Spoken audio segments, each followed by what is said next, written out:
हादसे के बाद धुएं के बादल। POF वाक़े प्लांट में हादसाती धमाका, 3 मुलाजमीन जाँ बहक, 2 जख्मी हो गए। टेक्निकल इमरजेंसी रिस्पांस टीम ने जाए हादसा को क्लियर कर दिया, सूरत हाल पर काबू पा लिया गया। ISPR के मुताबिक जख्मियों को अस्पताल मुंतकिल कर दिया गया है। Pakistan is just considered only to be useful in the context of somehow settling this mess which has been left behind after 20 years of trying to find a military solution when there was not one. America चाहता है अफगानिस्तान में 20 साल का गंद हम साफ करें, लेकिन हमारे पास कोई जादू की छड़ी नहीं कि सब ठीक कर दें। ख्वाहिशें हमसे हैं और स्ट्रेटेजिक पार्टनर भारत को बना लिया गया। वजीर आजम इमरान खान का गैर मुल्की सहाफियों को इंटरव्यू, कहा अब हालात बदल गए, वक्त निकल गया।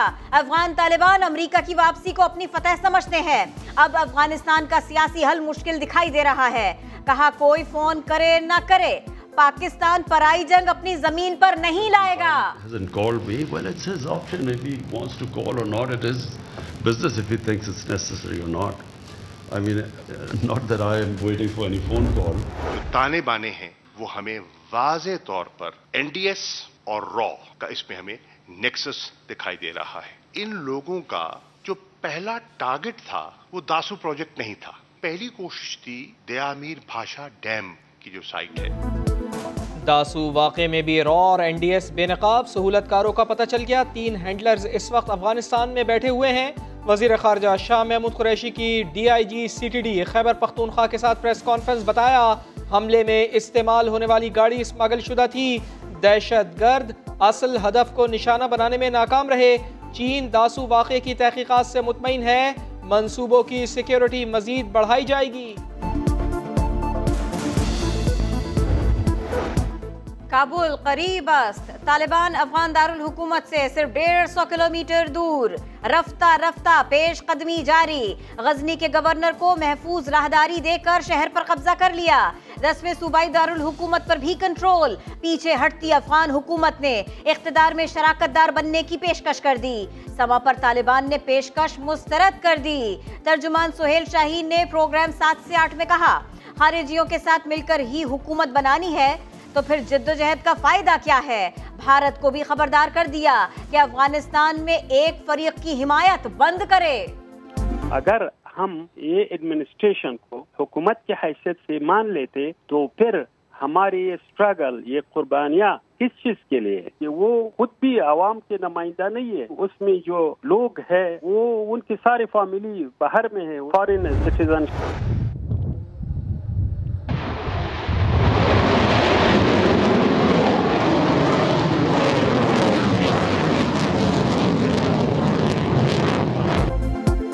दिफा मजीद मजबूत, पाकिस्तान ने एक और संग मील अबूर कर लिया। जमीन से जमीन पर मार करने वाले बैलिस्टिक मिसाइल गजनवी का कामयाब तजर्बा।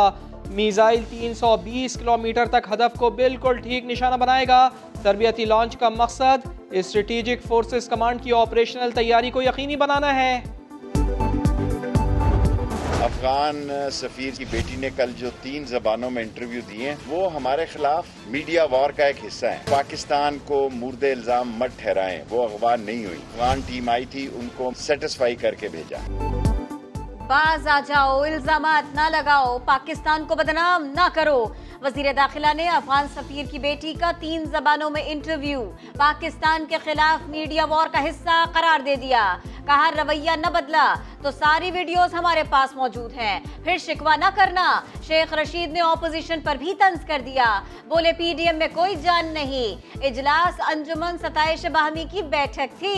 मौलाना फजल रहमान को इलेक्ट्रॉनिक वोटिंग मशीन कबूल नहीं, लेकिन अगले इंतखाबात में भी धांधली का रोना रोएंगे। का मुरब्बा है। और बाकी जो आप ये कह रहे हैं कि जनाब ये मशीन कबूल नहीं इलेक्शन की, तो फिर अगले इलेक्शन के बाद भी आपके यही बयान हैं। हुकूमत गिराने की बातें छोड़ो, अपना इत्तेहाद बचाओ। PDM इजलास में क्या कुछ हुआ, समा अंदरूनी कहानी सामने ले आया। बाज रहनुमाओं ने अपोजिशन के कुछ लोगों पर इस्टेब्लिशमेंट से राब्तों का इल्जाम लगाया। शफाफ इंतखाबात के लिए मुज़ाकरा समेत तरीक़ाकार का फैसला कराची की मीटिंग में होगा।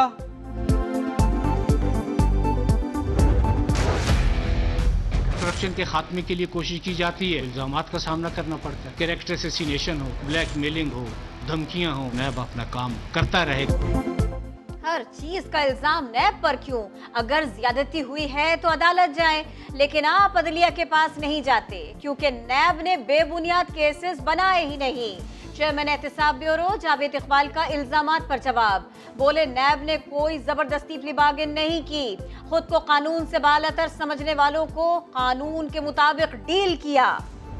10 साल तक पाकिस्तान में 10 नए डैम्स बनेंगे। हमारे पास आगे पानी की भी कमी आ रही है क्योंकि आबादी बढ़ती जा रही है। मोमन डैम 2025 में तैयार हो जाएगी, 2028 में इंशाअल्लाह आशा डैम तैयार हो जाएगी। आने वाले नस्लें हैं उनका हम फ्यूचर प्रोटेक्ट करेंगे। ये हुकूमत इलेक्शन नहीं नस्लों के लिए काम कर रही है। 10 डैम बनाएंगे, मुस्तकबिल को महफूज करेंगे। वजीर आजम इमरान खान का तरबेला डैम के तौसी मंसूबे की संग बुनियाद की तकरीब से खिताब, पिछली हुकूमतों की मनसूबाबंदी पर तनकीद, कहा गुजरी हुई हुकूमतों ने इलेक्शन जीतने के लिए महंगी बिजली के मुआहदे किए। दुनिया मौसमियाती तब्दीली की जद पर है, अब माहौल दोस्त बिजली बनाना होगी। पहलवानों के शहर के बच्चे भी तगड़े, भारत का रिकॉर्ड तोड़ डाला। गुजरावाला में 40 सेकंड्स में 52,000 पौधे लगाकर नया रिकॉर्ड बना दिया। 13,000 तलबा ने जीटी रोड पर 11 किलोमीटर पर पौधे लगाए।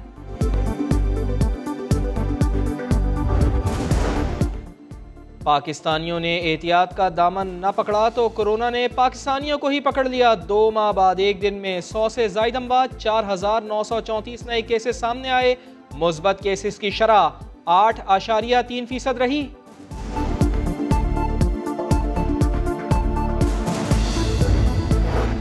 कई साल तक कैंसर से लड़ने वाली दुर्दाना भट्ट कोरोना से हार गई। छोटी स्क्रीन की बड़ी अदाकारा कराची में इंतकाल कर गईं। उन्होंने कई मशहूर ड्रामों में तारीखी किरदार निभाए। आंगन टेढ़ा, 50-50, रुसवाई और नौकर के आगे चाकर शामिल है। नाजिया ने मुझे कहा था, बड़े दुख से उसने कहा ज़ुहैब, इसने मुझे इतना दुख दिया है और मैं मरने वाली हूँ, मगर मैं मरने से पहले मैं इससे डिवोर्स करके जाऊँ। इसने कोई आर्सेनिक के इसको खाने में डाल के या इसको डाल के दिया है। गुलकारा नाज़िया हसन को साबिका शौहर ने जहर दिया था। बहन को लंदन में कैदी बनाकर रखा गया। भाई ज़ुहैब हसन ने 21 साल बाद खामोशी तोड़ दी। समा को तहलका खेज इंटरव्यू में कहा, नाज़िया ने इंतकाल से पहले तलाक ली थी। इश्तियाक बेग ने इल्जामात मुस्तरद कर दिए। समा के प्रोग्राम 7 से 8 में कहा, आखिरी वक्त तक नाज़िया का शौहर था। अदालत जाने का भी ऐलान कर दिया।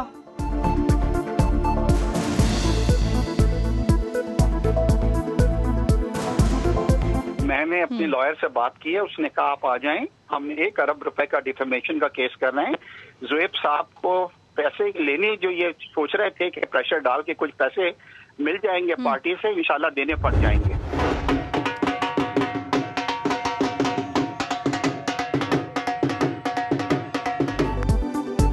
बाप का सर फख्र से बुलंद, बेटा घर वापस आते ही मां के कदमों में गिर गया।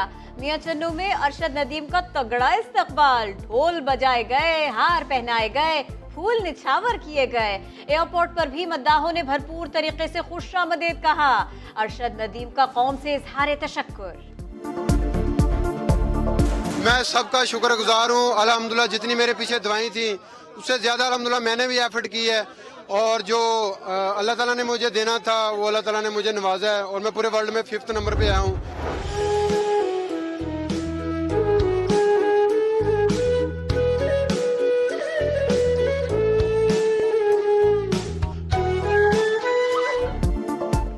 और आज़ादी के रंग वतन में हर जगह। पेशावर में 12 मीटर की खुसूसी आज़ादी बस तैयार कर ली गई। बस 13 से 31 अगस्त तक BRT ट्रैक और फीडर रूट्स पर चलेगी।